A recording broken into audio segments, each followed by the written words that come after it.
Picture this. You wake tomorrow with no alarm clock, no commute, no employer over you, and yet money flows steadily, greater than before. Impossible? Not when you learn the one formula spirit always obeys. And in 9 months, you can prove it for yourself. In this message, I will give you the exact formula for commanding big money and stepping out of your 9 to 5 with ease.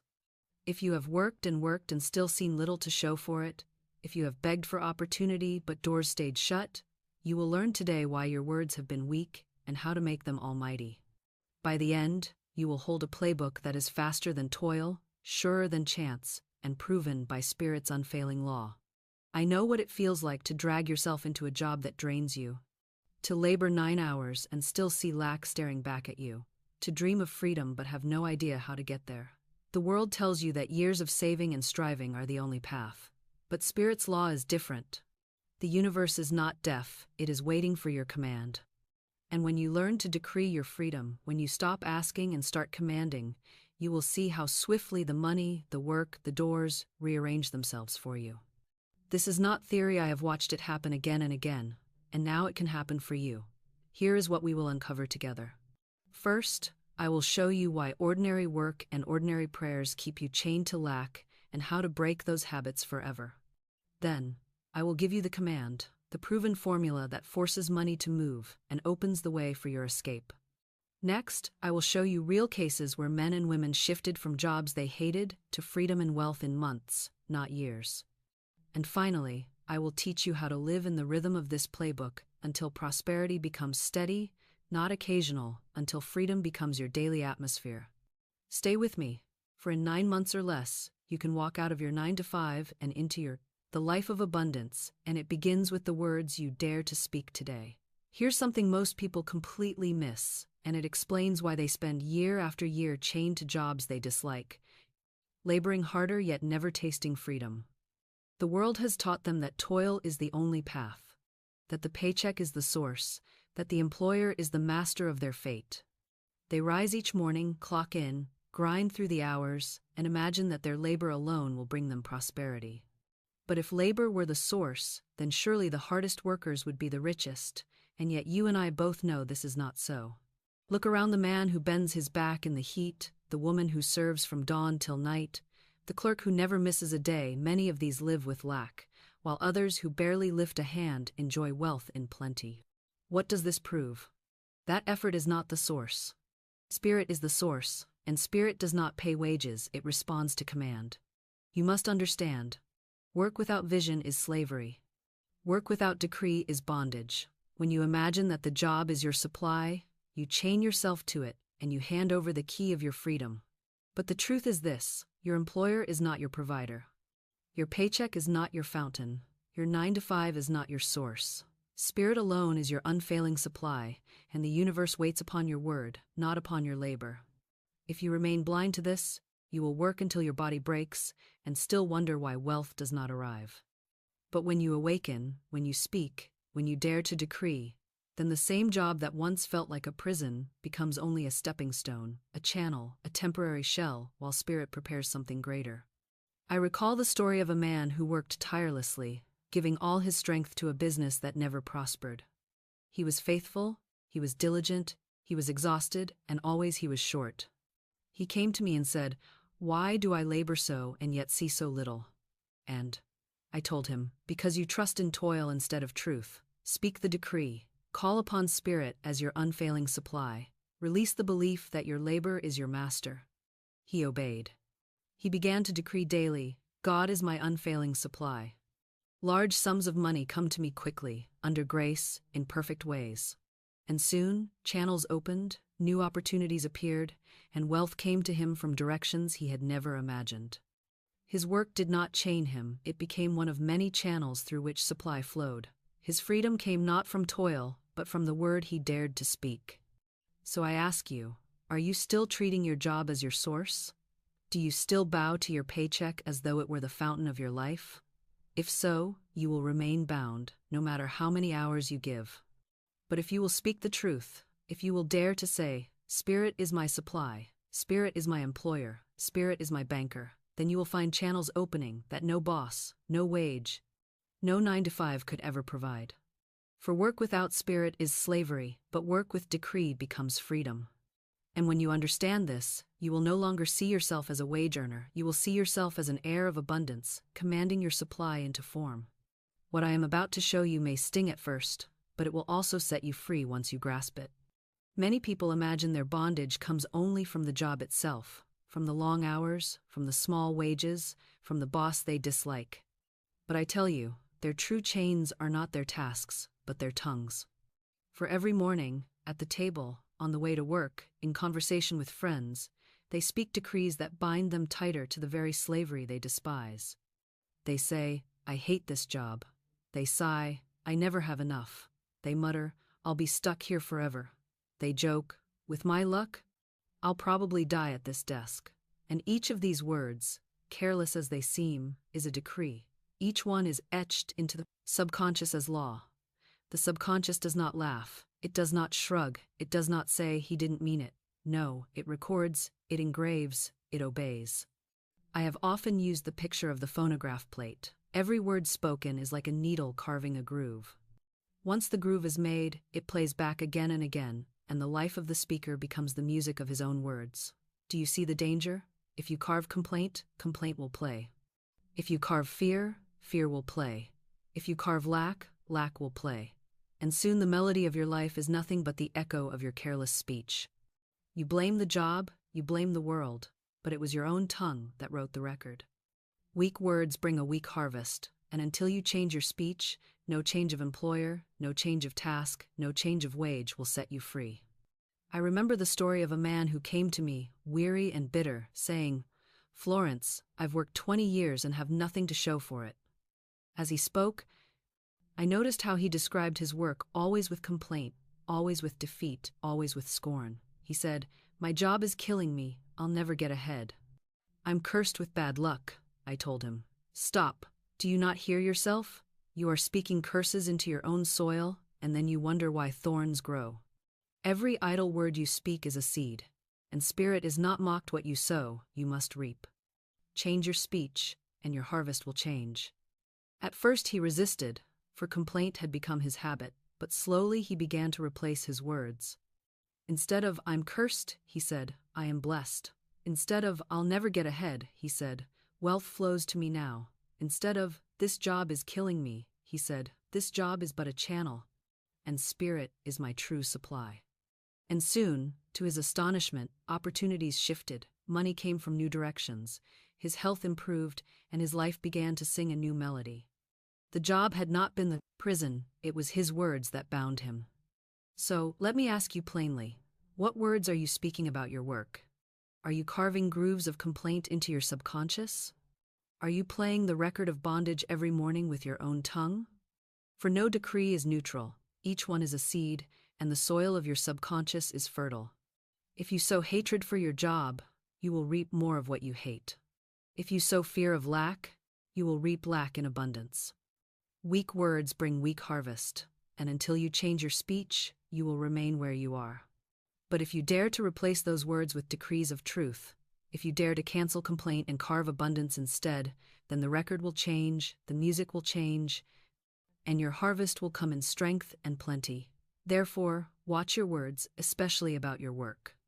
For your job is not your source, your boss is not your master, your paycheck is not your fountain. Spirit is your supply, and your tongue is the key. Weak words bind you, strong words free you. And when you learn this, you will never again let complaint escape your lips unchallenged, for you will know that each word is a seed and your harvest depends upon it. Here's a law most people never discover, and yet it is the very key to turning defeat into victory, lack into abundance, bondage into freedom. It is the law of substitution. For you see, every negative word, every idle complaint, every fearful decree that has gone out of your lips can be erased, overturned, and replaced by a stronger word of truth. The subconscious is exact, yes, but it is not cruel. It is faithful, yes, but it is also obedient to the highest command.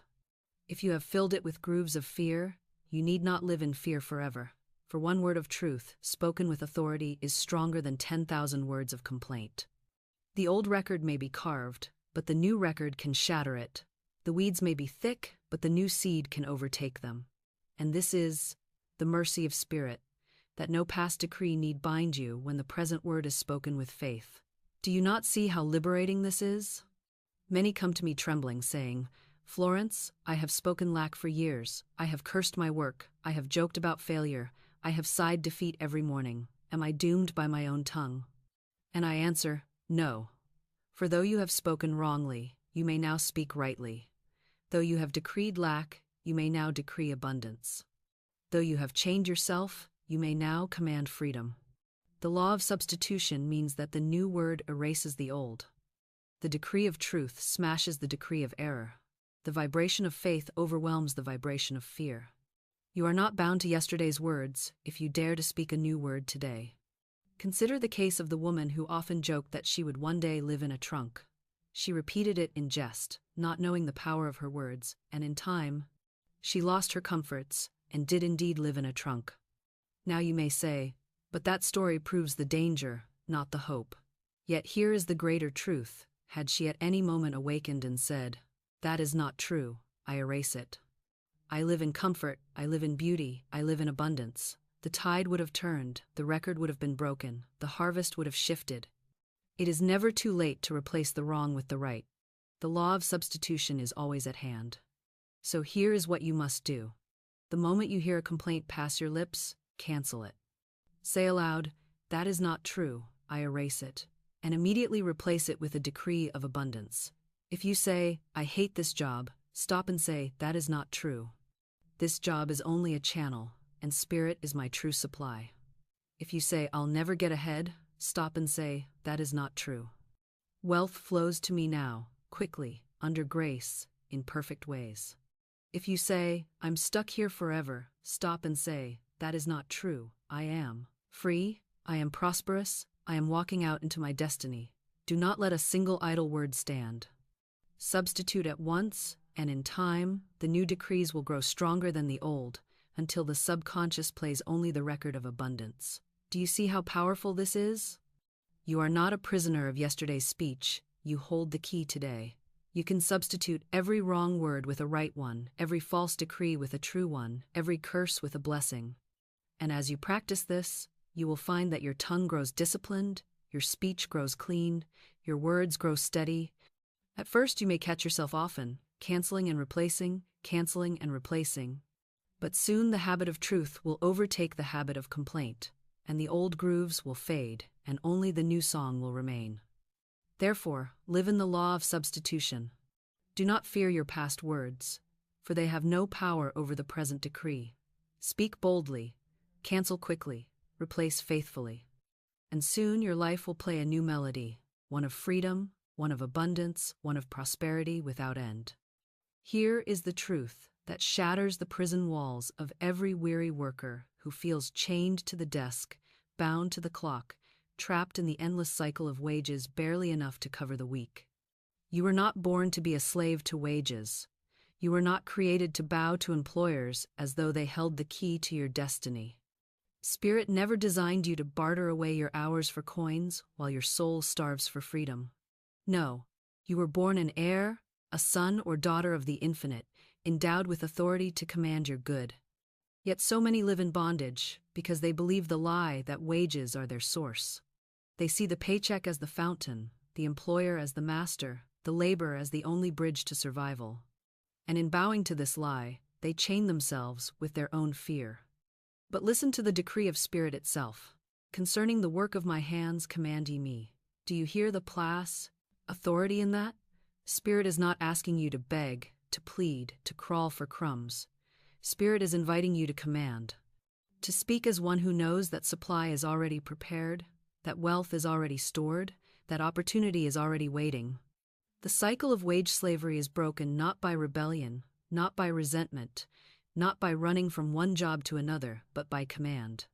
For when you speak as heir instead of slave, when you decree as ruler instead of beggar, the channels of supply rearrange themselves, and wages are no longer your master but only one of many streams through which abundance flows. Consider the Easter rose story I once told. A woman desired lilies for Easter, but I instructed her to command roses instead, for they were the true symbol of her heart's desire. She obeyed, though it seemed foolish, and soon enough, roses were given to her, just as she had decreed. What is the lesson? That command shapes reality, that spirit responds to decree, that your good comes not by pleading but by daring to speak. If a woman can command roses into her hand, do you not see that you can command riches into your life? Do you not see that your words hold more authority than all the wages of men? So break the cycle today. Stop saying, I am chained to this job. Start saying, this job is only a channel, spirit is my source. Stop saying, I cannot live without this paycheck. Start saying, wealth flows to me from many directions quickly, under grace, in perfect ways. Stop saying, I must labor harder to earn more. Start saying, I command my supply now, and spirit brings it to me effortlessly. The chains of wage slavery are forged by words, and they are broken by words. The key is already in your mouth. Do not fear the world's systems, for they have no power over spirit's law. Do not fear the employer, for he is not your master. Do not fear the paycheck, for it is not your fountain. Speak boldly, decree freely, command daily. And you will see the cycle break, the channels open, the doors swing wide. You will find yourself no longer a slave to wages, but a ruler over wealth, no longer bound to labor, but free to express your true work, your perfect service, your perfect pay. For spirit does not ask you to crawl, it invites you to command. And when you command, the prison of wage slavery falls away, and you walk out into freedom with wealth at your side. Now that you see toil is not the source and wages are not your master, the question becomes, what, then, is the true playbook that forces wealth to move, that opens the doors of freedom, that makes it possible for you to step out of your 9-to-5 in less than a year? And the answer is not complicated, not hidden in mystery, not locked away from the common man. It is simple, it is clear, it is exact. It is one decree, a command of truth, spoken with authority and held with faith, that rearranges circumstances, collapses delay, and brings large sums of money quickly, under grace, in perfect ways. The decree is this: God is my unfailing supply. Large sums of money come to me quickly, under grace, in perfect ways. Say it aloud with me now. Do not whisper it in weakness, speak it with authority, for the power is not in thought alone, but in the vibration of the word. Thought impresses, yes, but voice decrees. When you speak this aloud, you set it vibrating in the unseen, and the universe must respond. Each word is a hammer blow that breaks down walls of lack.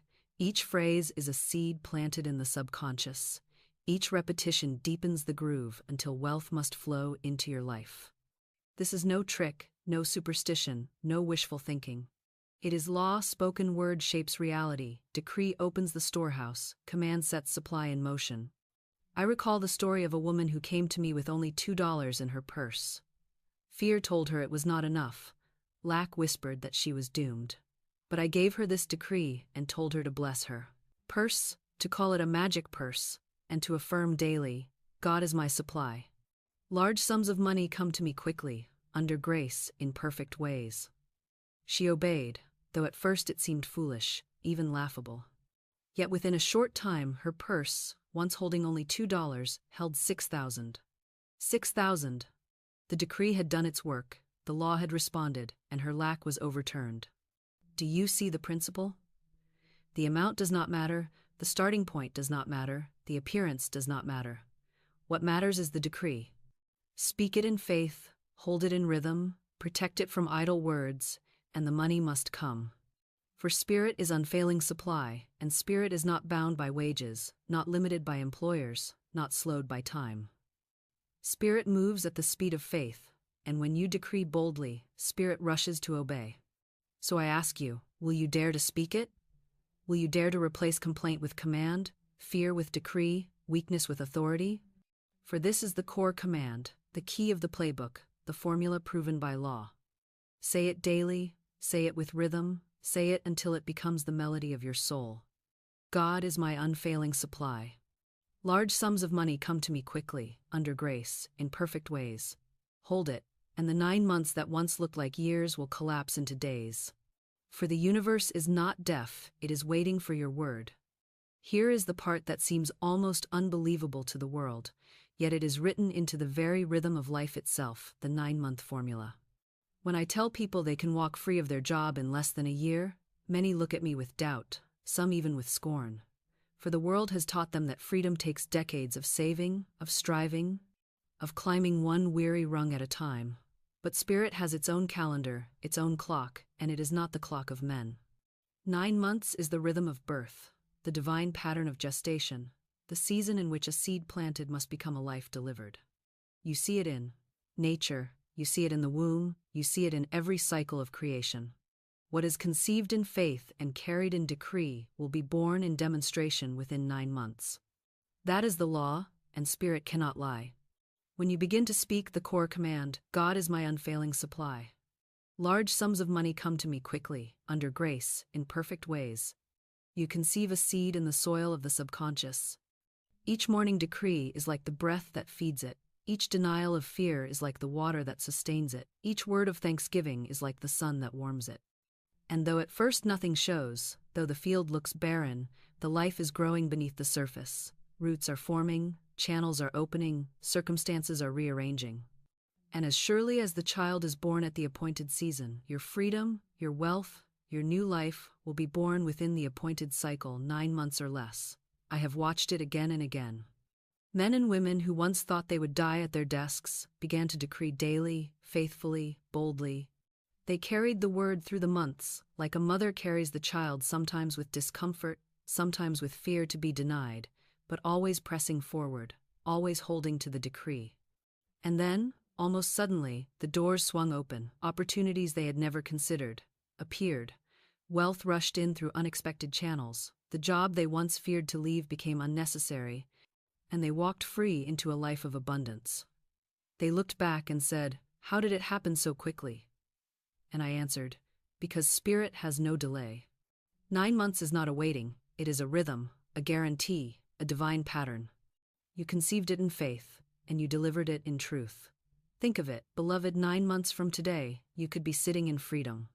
No more alarm clocks, no more begging for raises, no more trading your soul for wages. 9 months from today, you could wake to the rhythm of your own command, living in abundance, working in joy, serving in freedom. But it begins now, with the seed you dare to plant today. If you refuse to speak, if you let fear choke the soil, if you cancel your decree with complaint, then the cycle never begins, the birth is never conceived, and you remain where you are. But if you speak boldly, if you guard your seed, if you carry it daily in decree, then 9 months is enough to change your life forever. So let me ask you plainly, will you plant today what you want to harvest tomorrow? Will you dare to begin the 9-month cycle now? For every day you delay is another day of bondage, but every decree you speak is a step toward freedom. The calendar of spirit is not harsh, it is merciful. It does not ask for decades, it asks only for faith and rhythm. 9 months of decree, 9 months of bold speech, 9 months of fearless trust, and you will walk free, as countless others have before you. The law is exact, the pattern is certain, and your freedom is already prepared. Speak it, hold it, carry it, and in 9 months or less, you will deliver the life you long for. Now that you know the decree and understand the rhythm of 9 months, I must give you a warning that cannot be ignored. For as powerful as the spoken word is to build, it is just as powerful to destroy. One careless sentence, one idle complaint, one sigh of fear can uproot the seed you planted, can scratch across the grooves of your decree, can cancel the harvest that was already in motion. People wonder why their demonstrations are slow, why their prayers seem unanswered, why their decrees feel powerless, and when I listen to their speech, I find the answer immediately. They speak abundance at breakfast and complain of lack at noon. They decree freedom in the morning and mutter defeat in the afternoon. They call forth wealth with their lips and then bind themselves again with words of fear. And spirit, being exact, obeys both, for the subconscious does not choose, and between them, it records every word and brings it to pass. This is why I say, you must guard the formula. Guard it as you would guard treasure, for it is treasure. Guard it as a watchman guards the gate, for your tongue is the gate of your life. Nothing must pass through that cancels your decree. If you slip, cancel at once. Speak aloud, that is not true, I erase it. Do not let the wrong word linger, for a wrong word, once engraved, begins its work. Replace it at once with truth. for truth spoken in authority is stronger than error spoken in fear.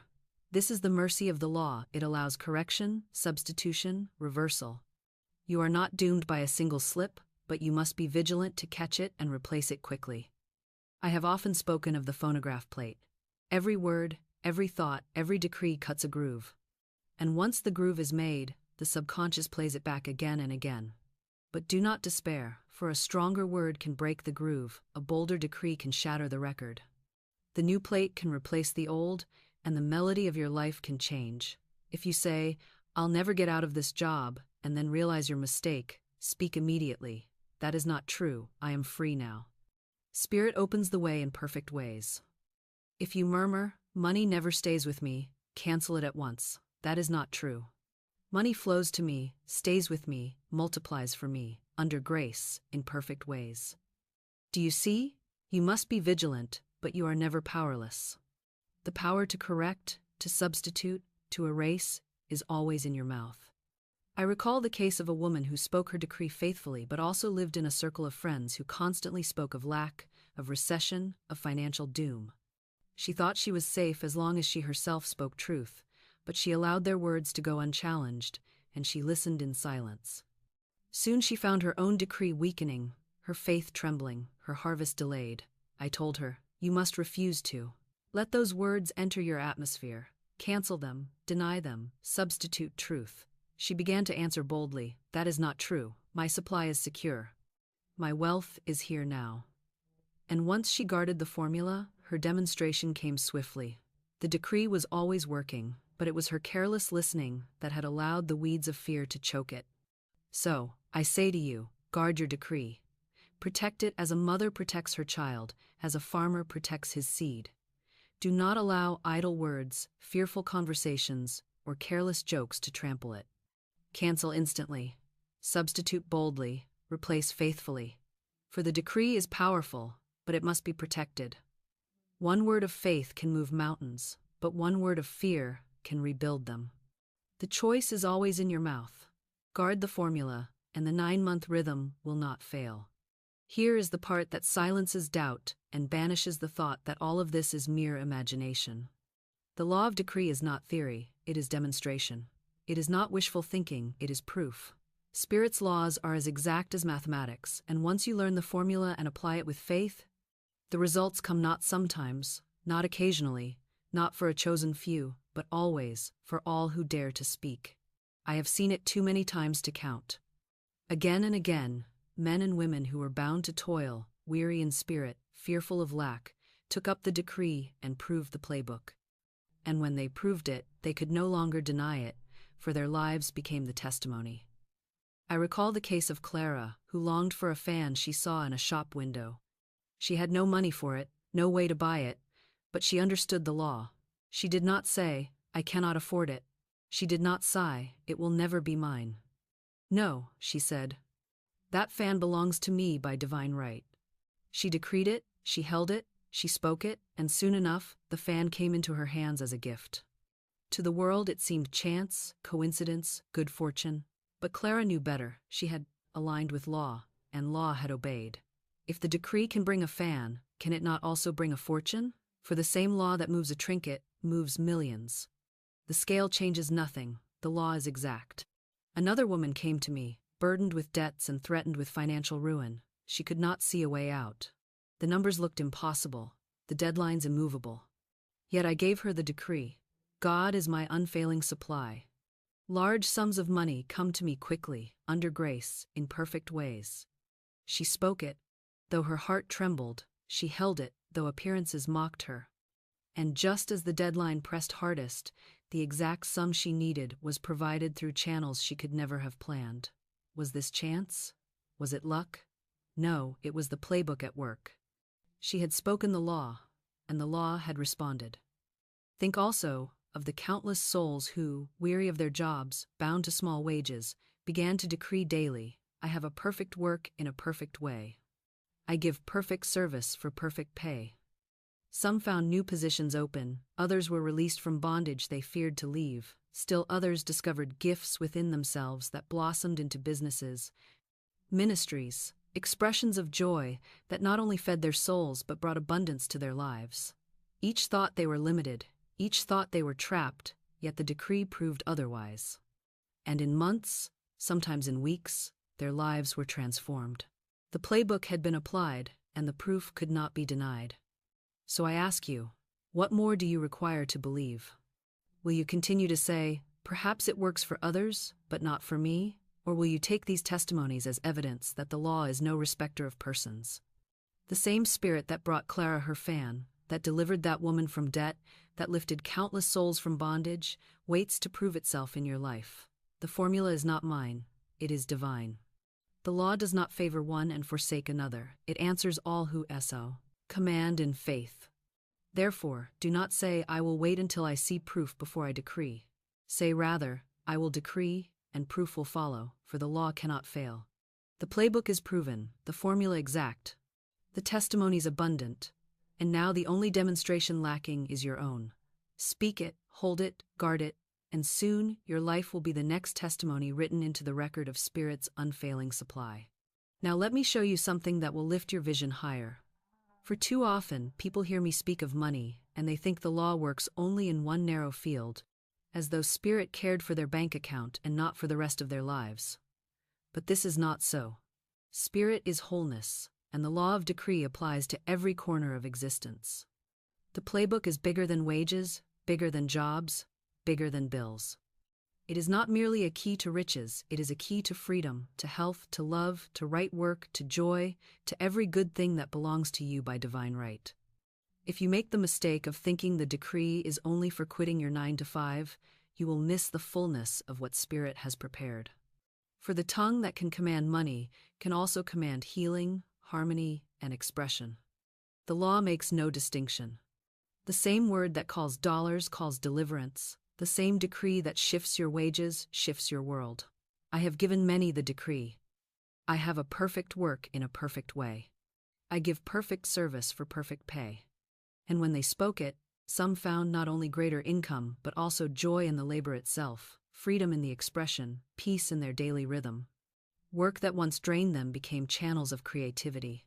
Opportunities that once seemed closed opened like doors on oiled hinges. And they realized that the decree had not only changed their pay, but had changed their very life's work. For true prosperity is not mere wealth, it is right expression, it is perfect service, it is alignment with Spirit's plan. Consider also the power of decree in love. A woman once prayed and prayed for a certain man, begging Spirit to give him to her. But I told her, do not beg for one who may not be yours by divine right. Speak instead, I am now linked with my right mate, by divine selection. What is mine cannot be withheld, what is not mine cannot satisfy. She obeyed, and soon another man entered her life, one with whom she found harmony and joy that far surpassed her former desire. Had she clung to her first choice, she would have missed the true blessing.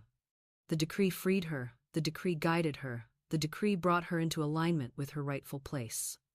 This is proof that the playbook extends beyond money. It governs every channel of good, and what of health? I have known those who were bound by sickness, their bodies weary, their spirits crushed. No medicine seemed to help, no treatment brought relief. Yet when they forgave, when they decreed, when they spoke boldly that health was theirs by divine right, healing came.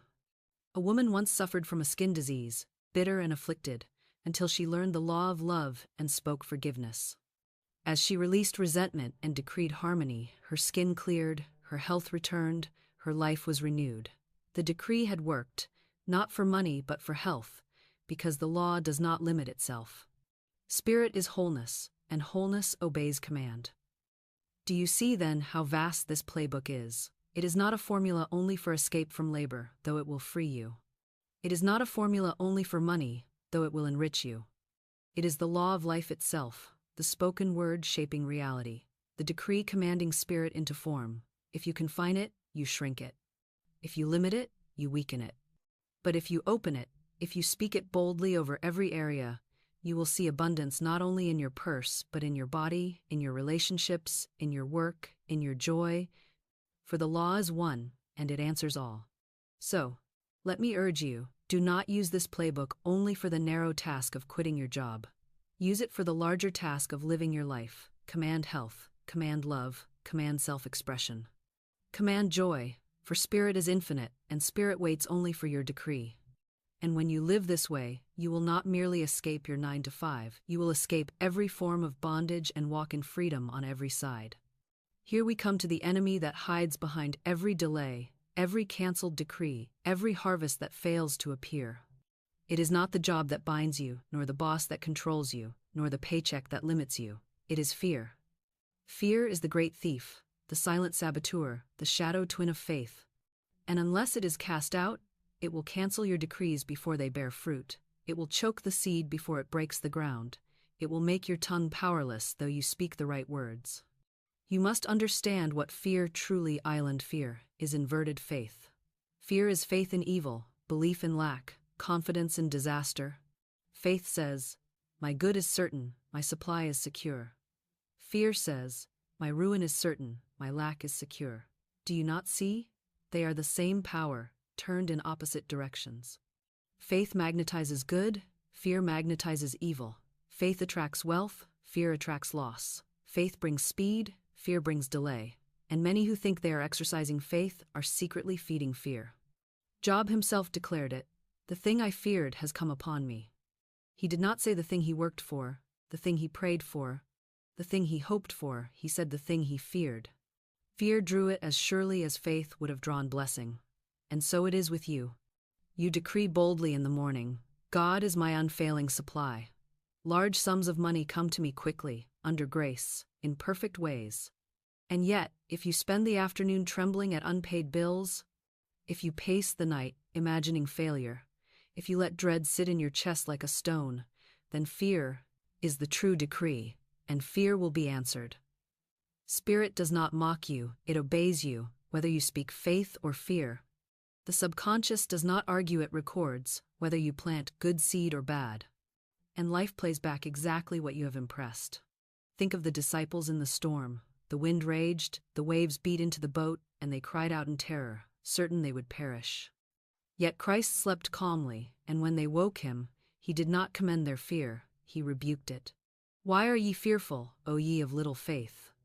Then he rose, and with one command, peace, be still, the storm obeyed. Do you see the lesson? Fear was powerless to calm the sea, but one decree of faith silenced the storm. The disciples' fear had created chaos, but his word of authority brought peace. Fear is noise, faith is command. Fear trembles at appearances, faith speaks to appearances and overrules them. And unless you learn to silence fear with decree, you will find yourself tossed about by storms that need only a word to end. I recall also a man who lived in constant worry, tormented by thoughts of disaster that never came. Everywhere he went, he muttered fear, planted fear, rehearsed fear. His health weakened, his fortune slipped, his peace vanished. Then one day he saw a sign that read, "Why worry? It will probably never happen." Something broke within him. He laughed, he released, he denied fear its throne. And as he shifted his speech, as he refused to feed fear, his health returned, his fortune steadied, his life was renewed. What had happened? He had stopped giving faith to evil and begun to deny it. He had stopped decreeing fear and begun to decree peace. And immediately, the harvest shifted. So let me speak it to you plainly. Fear is not your friend. Fear is not caution. Fear is not wisdom. Fear is faith in the wrong direction, and it is as creative as faith itself. The only difference is in the fruit. Faith brings roses, fear brings thorns. Faith brings abundance, fear brings lack.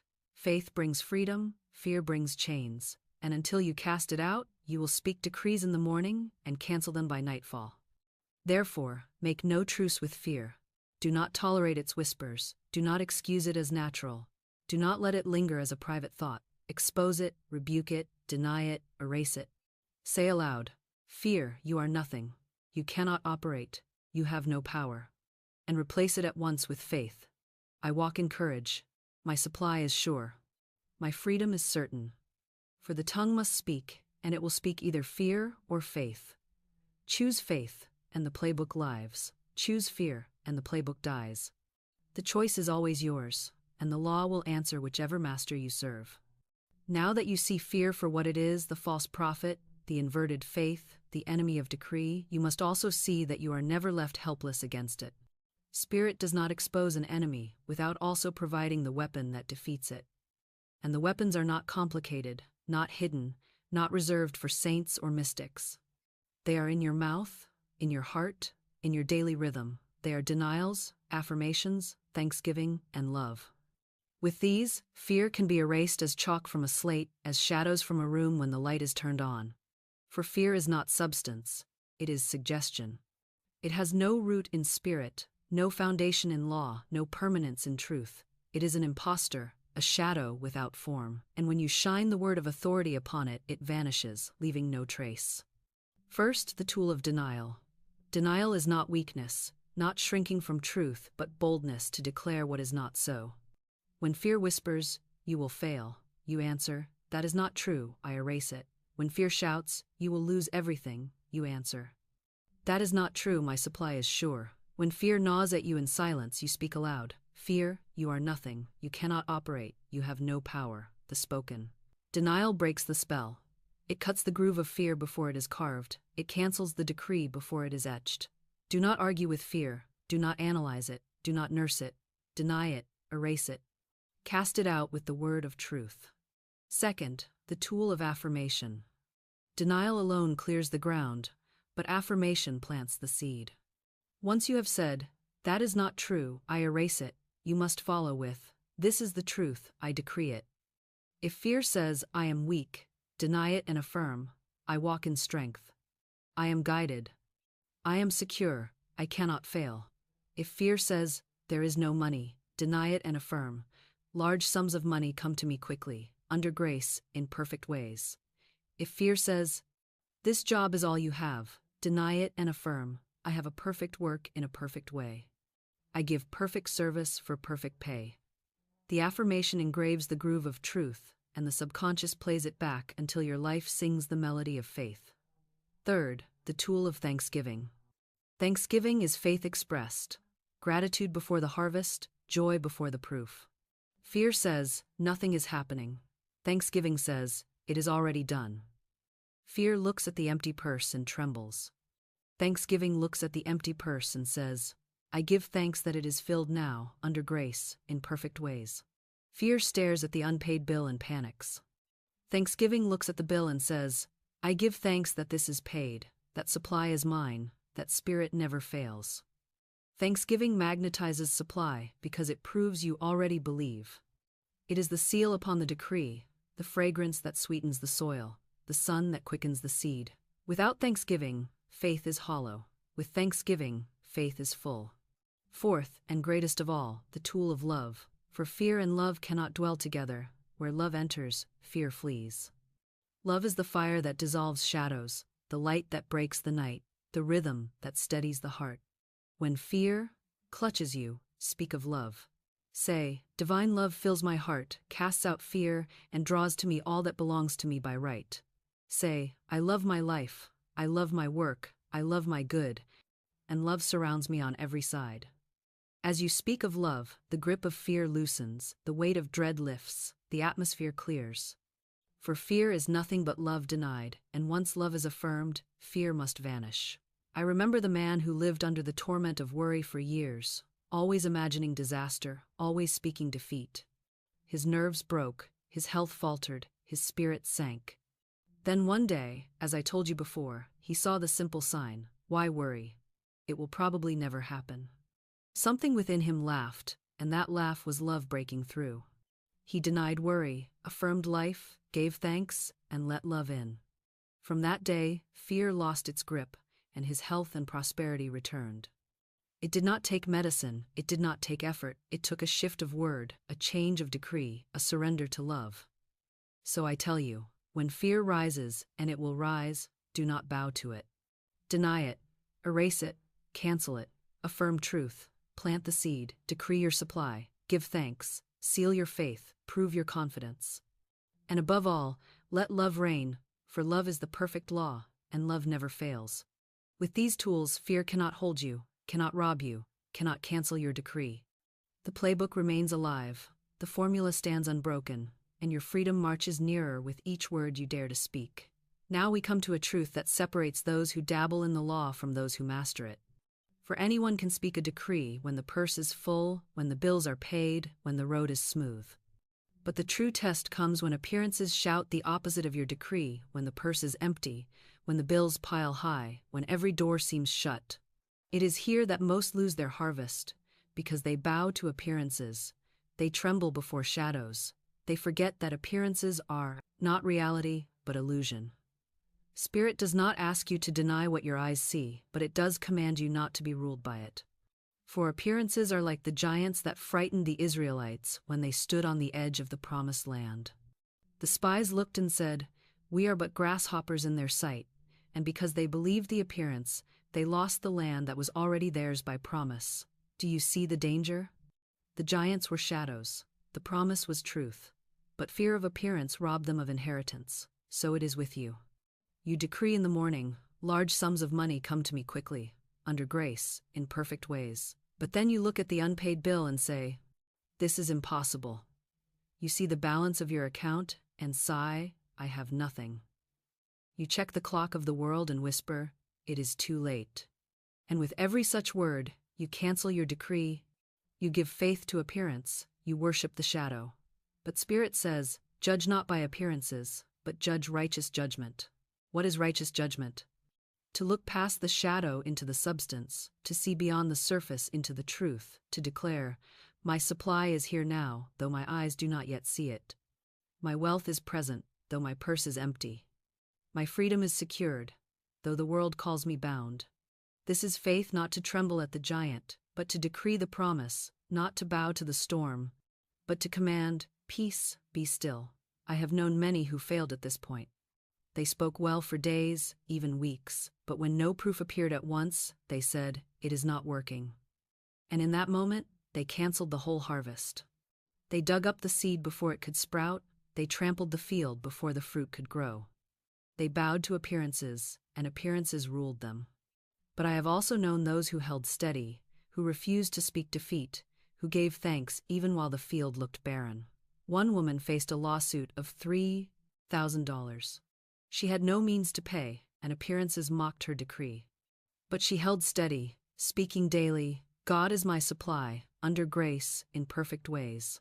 And just as the deadline came, the money appeared through a channel she could never have planned. Appearances said ruin, but truth said supply, and because she rose above appearances, she proved the law.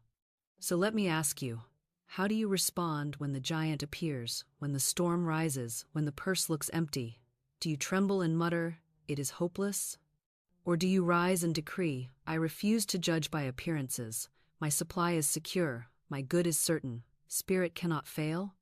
For this is the dividing line between failure and demonstration. The decree itself is simple, but the discipline of holding it against appearances is the mark of mastery. And once you master this, you are no longer at the mercy of shadows. The world may rage, the bank may close, the boss may threaten, the market may fall, but you remain unshaken, for you know that appearances are lies and truth is eternal. Therefore, train your tongue for this very battle. When your eyes see lack, let your mouth decree abundance. When your ears hear fear, let your voice decree faith. When your heart trembles at delay, let your lips decree speed.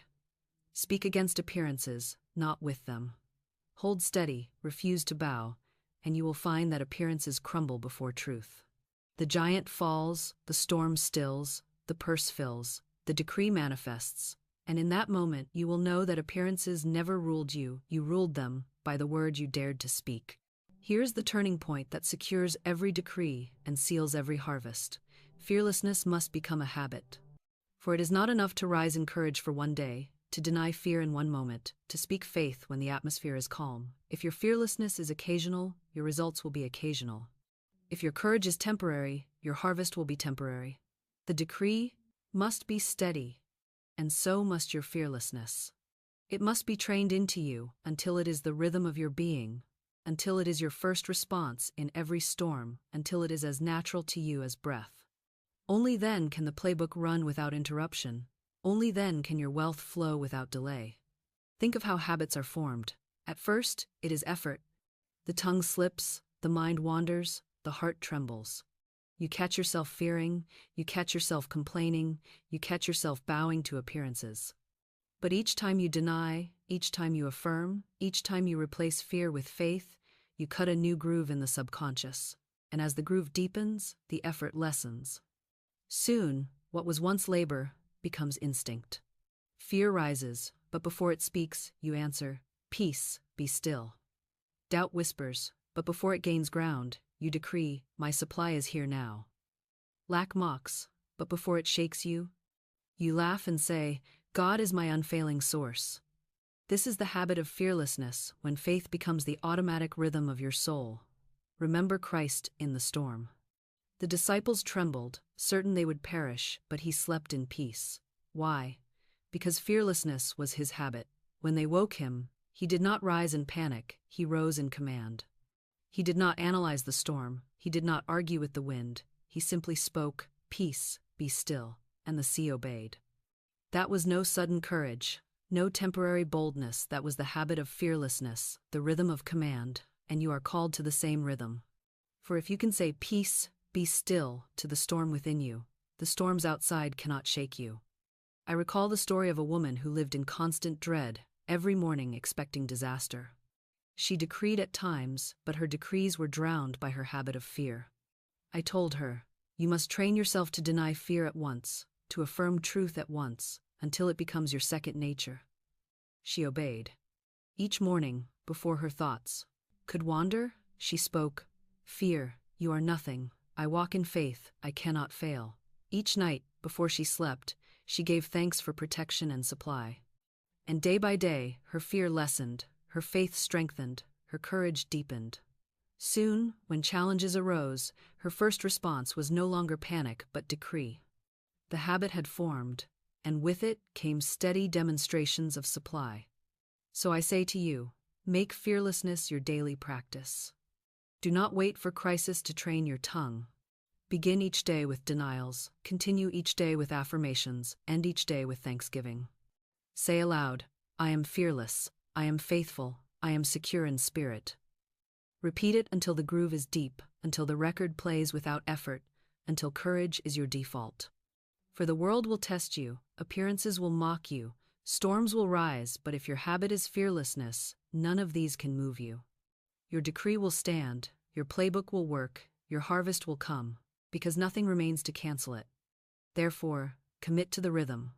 Deny fear daily, affirm truth daily, give thanks daily, walk in love daily, make it habit, make it atmosphere, make it identity. And soon you will find that fear no longer lingers at your door, doubt no longer whispers in your ear, panic no longer shakes your soul. You will stand as one who cannot be moved, and in that steadiness, the law will answer swiftly, abundantly, unfailingly. For spirit always moves fastest where fear has no foothold, and a fearless tongue is a prosperous tongue. Now, I must tell you of the greatest secret of speed, the very key that collapses delay and brings supply rushing into form before the clock of the world can even count the hours. It is boldness. For boldness is faith expressed, and faith expressed is irresistible. The timid decree, the half-hearted command, the whisper of doubt carries little weight. But the bold decree, spoken without hesitation, spoken as law, spoken as though the thing were already in your hand, that decree moves mountains, opens doors, dissolves obstacles, and speeds the harvest into being. Spirit does not answer timidity, spirit answers boldness. Spirit does not reward hesitation, spirit rewards command. For hesitation is doubt dressed in courtesy, and doubt always delays. But boldness is faith clothed in authority, and faith always quickens. Consider how hesitation works. You decree in the morning, but with a trembling voice, as though you are asking permission, as though spirit might say no. You speak, but you wait with nervous eyes, scanning the world for signs, and when none appear at once, you mutter, "Perhaps it will not come." Do you not see? That is not decree, that is begging, that is doubt, that is fear. And the law being exact delays, for it must answer the faith you actually hold, not the words you only mouth. But when you decree boldly, when you say with authority, "God is my unfailing supply," large sums of money come to me quickly, under grace, in perfect ways, and then rise from your seat as though it were already done, act as though it were already in motion, Give thanks as though it were already in hand, then the law rushes to obey. The bold decree leaves no room for delay, for the universe must match the energy of your command. I recall the story of a woman who had only $8 to her name. Fear whispered that it was not enough, that she must hoard it, that she must shrink her life until the money was gone. But she refused. She followed a hunch, a bold move, one that looked foolish to her friends.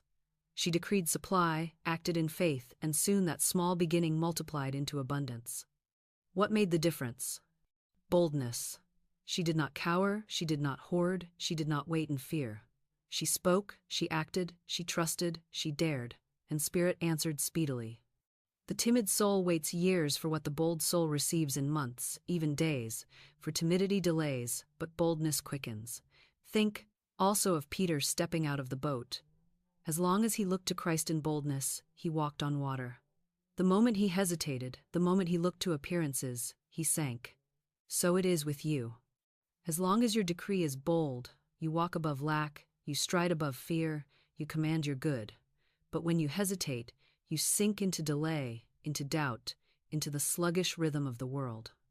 The difference is not in spirit, for spirit is always ready. The difference is in your boldness, for spirit moves at the speed of faith.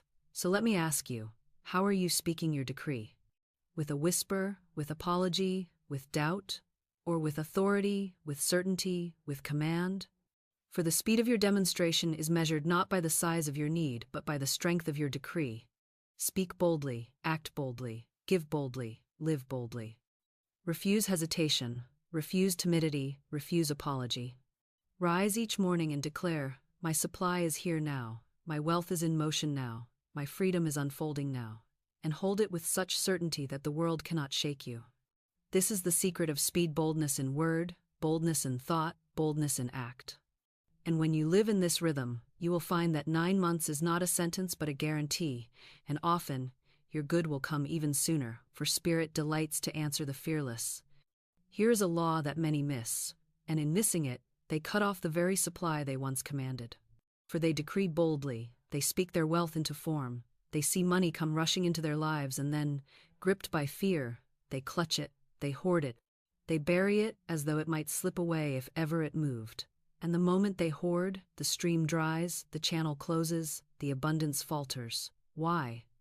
Because hoarding is fear, and fear is inverted faith, and fear always delays, always diminishes, always destroys. Prosperity is not meant to be clutched like a prisoner. Prosperity is a river, a current, a flow. To cut it off is to deny its nature. To hoard is to confess distrust. And Spirit, being exact, answers the distrust as surely as it answers the decree. The river shrinks until only a trickle remains, not because Spirit has withdrawn, but because you have blocked the channel with your fear. Do you not see the folly of hoarding? Imagine a farmer who gathers his harvest and, fearing next season, locks every grain in a storehouse, refusing to sow, refusing to trade, refusing to share. Soon his seed rots, his fields grow barren, his barns stink of decay. What was meant for life becomes death. What was meant for circulation becomes stagnation. So it is with money. When it moves, it multiplies. When it circulates, it returns. When it flows, it grows. But when it is hoarded, it shrinks, it spoils, it disappears. The law is exact. Fearful holding dries the stream. Fearless giving multiplies it. For giving is faith in action, and faith is always rewarded. I recall the story of a woman who felt led to give, though her own purse seemed thin. She resisted at first, saying, I must save, I must guard, I must keep what little I have. But a hunch pressed upon her heart, the quiet voice of intuition urged her to trust. She gave fearfully at first, but then with joy. And soon the amount she had given returned to her, not equal but multiplied, proof that circulation brings increase. She learned that giving is not loss, but the opening of the hand so that more may be placed in it. She learned that prosperity is not a pond but a river, not a hoard but a flow. And from that day she never feared to let money move, for she had proven that what she released returned in greater measure. So I tell you, if you wish to live in steady prosperity, do not hoard flow. When money comes, let it circulate. Pay gladly, give gladly, release gladly. Do not say, if I give, I will have less. Say, as I give, I prove my faith. As I release, I receive. As I circulate, I multiply. The world may call this foolish, but the law proves it wise. For spirit is infinite, and no gift diminishes infinity. Every act of giving is a declaration. I trust my source. My supply is secure. My river cannot run dry. And spirit answers that declaration with increase. Therefore, examine yourself. Do you clutch your money in fear, hiding it as though it might escape? Do you hoard in distrust, living as though spirit might fail you tomorrow? If so, you are cutting your own stream. Reverse it at once. Open the hand, let it flow, trust the law. For prosperity is not a stagnant pool, but a living river. And the one who flows with it shall never thirst, but the one who dams it with fear shall soon find only dust where once the water ran. Flow, not hoard, that is the law. Live in it, and your supply will never cease. Here is a truth that must be written into your heart as deeply as the decree itself, for without it you may falter at the very edge of your harvest. Many decree boldly, they speak daily, they guard their words, and yet when the hours pass without visible proof, when the channels they imagined fail to open, when the door they knocked upon remains shut, they cry out in despair, "It has failed. Spirit has not answered." But hear me clearly, spirit never fails, the law never falters, supply never vanishes. What you call delay is not denial, it is divine rearrangement. Spirit is shifting the pieces you cannot see, arranging the channels you did not know existed, preparing a path that is better than the one you demanded. If the door does not open, it is because Spirit is guiding you to the better door, the right door, the door that will not collapse beneath your feet. If the channel does not flow at once, it is because Spirit is digging a deeper river, one that will carry you longer, further, steadier. Delay is not punishment, it is mercy. Delay is not loss, it is protection. Delay is not failure, it is perfection in preparation. Consider the woman who prayed fervently for a certain man to marry her. She was convinced he was the one. She begged Spirit to give him to her. She fastened all her hopes upon him. Yet he never came.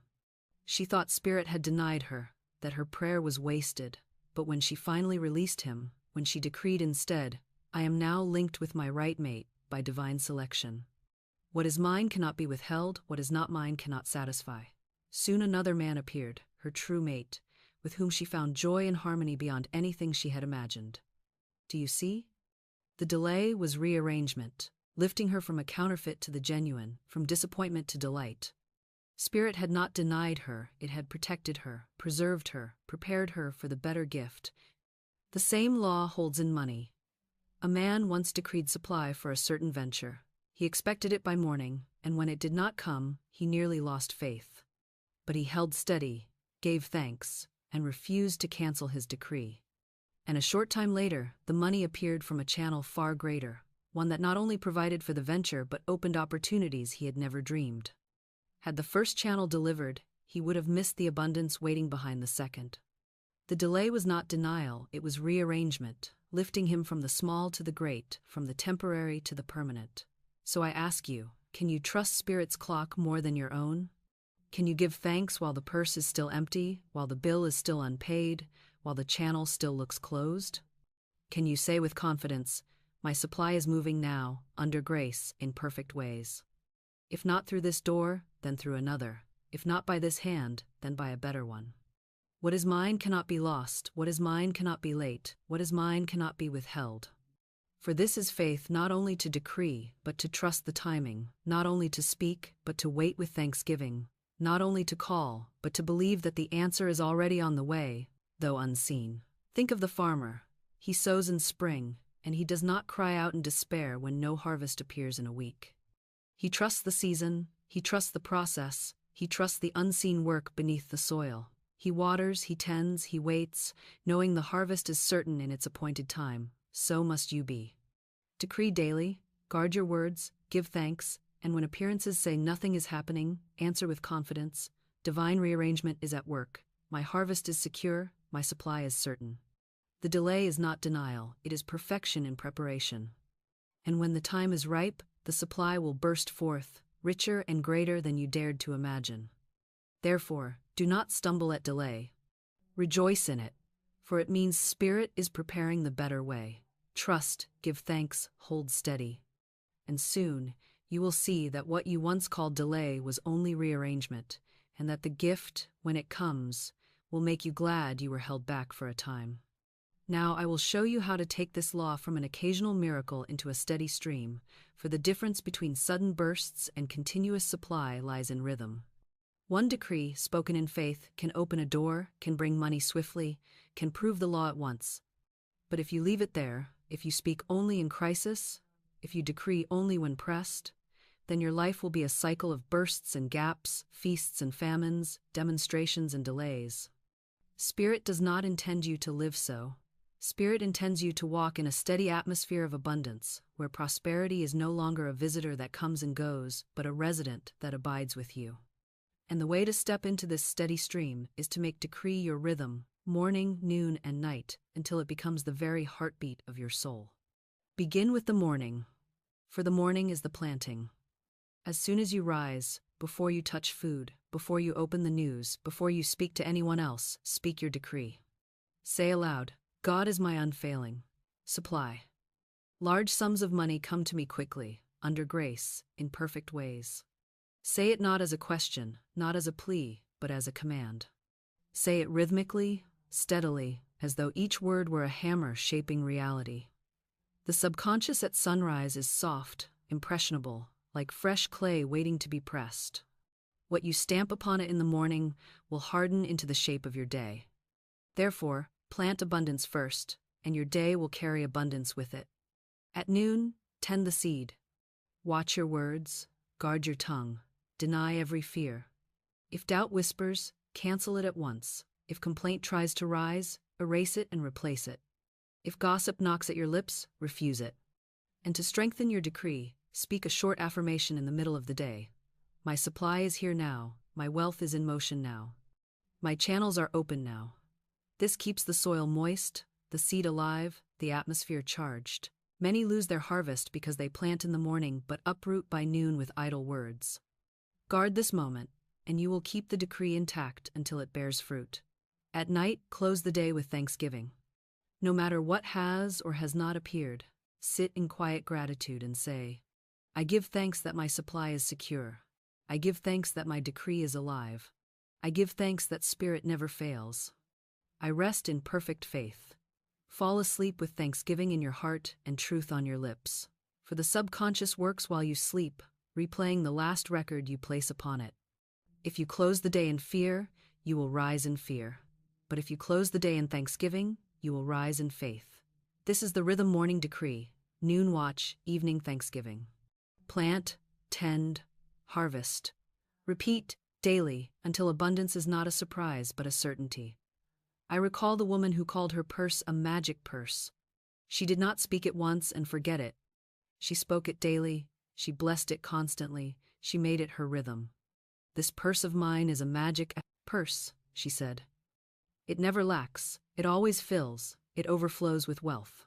And soon her purse, once nearly empty, held thousands. The secret was not chance, not luck, not even the decree itself alone. It was rhythm, the steady repetition that carved the truth into her subconscious until it became atmosphere, until it became reality. So I ask you, what rhythm governs your life now? Is it the rhythm of worry, the constant refrain of never enough, repeated daily until lack becomes your atmosphere? Or will you change the rhythm, set a new song, decree abundance in the morning, guard it at noon, give thanks at night, until prosperity becomes your very climate? For rhythm is inevitable, you already live in one. The question is, will you let fear and complaint write the melody, or will you seize your tongue and write the song of abundance? Therefore, let the decree be your daily rhythm. Do not wait for crisis to command, command always. Do not wait for need to decree, decree always. Do not wait for proof to give thanks always. For prosperity is not an event but a way of being, not a burst but a stream, and when your decree becomes rhythm, your life becomes abundance without end. Now we come to the highest revelation of this playbook. For all that we have spoken thus far, command, substitution, protection, fearlessness, rhythm, are but steps toward this greater truth. Prosperity is not something you do, it is something you are. Until wealth becomes your identity, until abundance becomes your nature, you will always feel as though you are reaching, stretching, grasping for something outside yourself. You will treat prosperity as an event, a demonstration, a miracle that comes and goes. But Spirit does not want you to live from miracle to miracle. Spirit desires that prosperity be your atmosphere, your normal, your permanent condition. You are not to live as a beggar thrilled by sudden gifts. You are to live as an heir, whose wealth is constant, unshaken, undeniable. And this shift happens the moment you stop merely speaking prosperity and start being prosperity. Most people fail here because they separate themselves from the good they seek. They say, I am poor, but I am calling for riches. They say, I am sick, but I am begging for health. They say, I am unloved, but I am praying for love. Do you see the error? They have already identified with lack, and lack will cling to them as long as they name it their own. But the moment you say, I am rich now, I am health now, I am love now, I am supply now, the shift begins. For the law answers identity more than petition. The subconscious records what you say you are, not what you hope to be.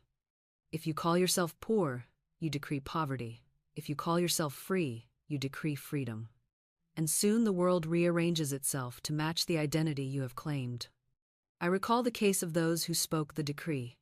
I have a perfect work in a perfect way. I give perfect service for perfect pay. Some only repeated it as words, hoping for a job to appear. And indeed, jobs came, wages rose, opportunities opened, but others made it identity. They said, this is not only my decree, this is who I am. I am perfect work, I am perfect service, I am perfect pay. And for them, the decree bore deeper fruit. They not only found jobs, they found their true calling. They not only received wages, they stepped into their life's expression. The decree moved from lips to heart, from speech to self, from act to identity. And in that moment, they no longer lived as workers seeking pay, but as heirs expressing wealth. Think also of health. A woman once bound by disease began to affirm, I am whole, I am radiant, I am strong. At first it seemed laughable, for her body was weak, her skin afflicted. But she persisted, and soon her identity shifted. She no longer called herself sick, she no longer answered to weakness, she no longer introduced herself as victim. She lived as though she were whole, and the body obeyed the command of identity. Her healing came, not as magic but as law, for the subconscious had taken hold of the new self she declared, and the body, the world, the circumstances had no choice but to follow. So let me ask you, who are you calling yourself today? Do you rise and say, I am tired, I am broke, I am stuck, I am unlucky? Then no decree will save you until you erase that identity. Or do you rise and say, I am prosperous, I am free, I am fearless, I am abundance in expression? Then even if appearances mock you, the law must obey, and the world must bow to the self you have declared. For prosperity is not merely an act of command, it is a state of being. And once you live it, you no longer chase wealth, you radiate it, you embody it, you attract it, as surely as the sun attracts the dawn. Therefore, cease to treat prosperity as something you reach for. Claim it as who you are. Let the decree move from your lips into your bones, from your mind into your spirit. Speak until you know, and know until you are. For when you become wealth, when you become abundance, when you become freedom, nothing can take it from you, and no world system can bind you again. This is the summit of the playbook, the moment you stop commanding wealth as an act, and start living wealth as your identity. And from this place, the stream never dries, the supply never ceases, the abundance never fades, for you are one with it and it is one with you. Now we come to the final lesson of this playbook, the truth that crowns everything we have spoken, for it is not enough to have occasional demonstrations, sudden bursts of supply that thrill you for a moment and then leave you once more staring at emptiness. No. You are not called to live from miracle to miracle, from feast to famine, from one desperate decree to another. You are called to live in a continuous stream, a river that never runs dry, a flow that surrounds you day by day, hour by hour, until prosperity is not an occasional visitor but a constant companion. And until you understand this shift, you will always live in cycles of lack and relief, of hunger and satisfaction, of fear and faith. But when you grasp it, when you step into the flow, You will know abundance as steady as breath, as faithful as sunrise, as certain as the tide. The difference between bursts and streams is rhythm. A burst comes from crisis, from sudden decree, from last-minute faith. It proves the law, yes, but it does not sustain you. A stream comes from habit, from daily decree, from steady thanksgiving. It makes prosperity permanent. The burst is born of panic, the stream is born of poise. The burst is a rescue, the stream is a lifestyle. And Spirit does not want you to live, always waiting for rescue, always crying for help at the last hour. Spirit desires you to live in flow, in trust, in steady abundance. Think of the Israelites in the wilderness. Each morning manna fell, enough for the day, fresh and faithful. They were told not to hoard, not to store, not to fear the morrow, for each morning new supply would come. But some, in fear, tried to hoard, and what they kept spoiled. Do you see? Hoarding breaks the flow, fear interrupts the rhythm. But those who trusted, those who gathered daily, those who lived in the rhythm of manna were fed without fail.